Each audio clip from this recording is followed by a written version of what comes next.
اب آپ کی طبیعت کیسی ہے؟ الحمدللہ، اللہ کا شکر ہے، بہت ٹھیک ہوں۔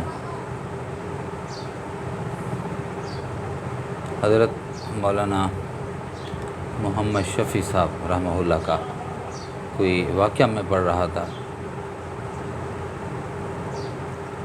معارف القرآن میں پڑھا یا ان کے کسی واقعے میں نے پڑھا ہے، واقعات میں، کہ حضرت بیمار ہوئے تو کوئی ان کی عیادت کے لیے گیا، تو پھر انہوں نے بھی یہی کہا کہ حضرت کیا حال ہے؟ فرمایا الحمدللہ، دماغ صحیح کام کر رہا ہے، ہاتھ صحیح کام کر رہے ہیں، پاؤں صحیح کام کر رہے ہیں، دل صحیح کام کر رہا ہے، بس تھوڑا سا بخار ہے اور وہ بھی ٹھیک ہو جائے گا، وہ بھی ٹھیک ہو جائے گا۔ یعنی اپنی جو تکلیف تھی نا، اس تکلیف کا اظہار بعد میں کیا، پہلے اللہ رب العزت کی نعمتوں کا ذکر کیا، یہ ہے اصل۔ باقی 3 بزرگوں کے میں پڑھ رہا تھا، 3 بزرگوں کے واقعات کہ ان کے مزاج مختلف ہیں۔ ایک کا مزاج یہ تھا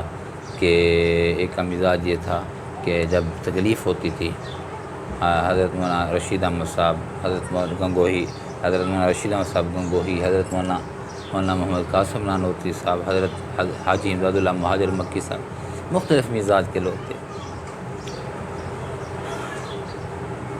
ایک کو تکلیف ہوتی تو آہو فغاں کرتے، دوسرے کو تکلیف ہوتی، ان کا مزاج یہ تھا بالکل خاموشی اختیار کرتے، اور پھر تیسرے کا مزاج یہ تھا کہ وہ اللہ کے سامنے روتے بھی تھے، خاموشی بھی اختیار کرتے تھے۔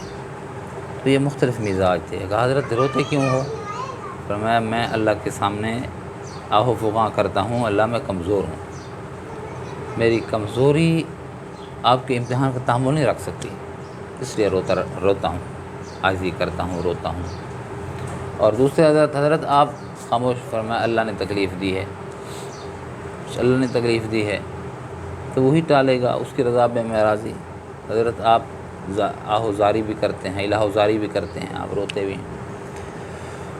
تو حضرت نے فرمایا دعائیں بھی کرتا ہوں، صبر بھی کرتا ہوں، شکر بھی کرتا ہوں، اللہ سے عافیت بھی مانگتا ہوں۔ عافیت کے طالب رہیں، صبر، حدیث میں ہے نا کہ بندہ صبر مانگ رہا تھا تو اللہ کے نبی صلی اللہ علیہ وسلم نے فرمایا بھائی اللہ سے عافیت مانگو، اللہ سے عافیت مانگو، اللہ سے عافیت مانگو۔ الحمدللہ اب میں کافی حد تک بہتر ہوں، اللہ پاک عافیت والا معاملہ فرمائے۔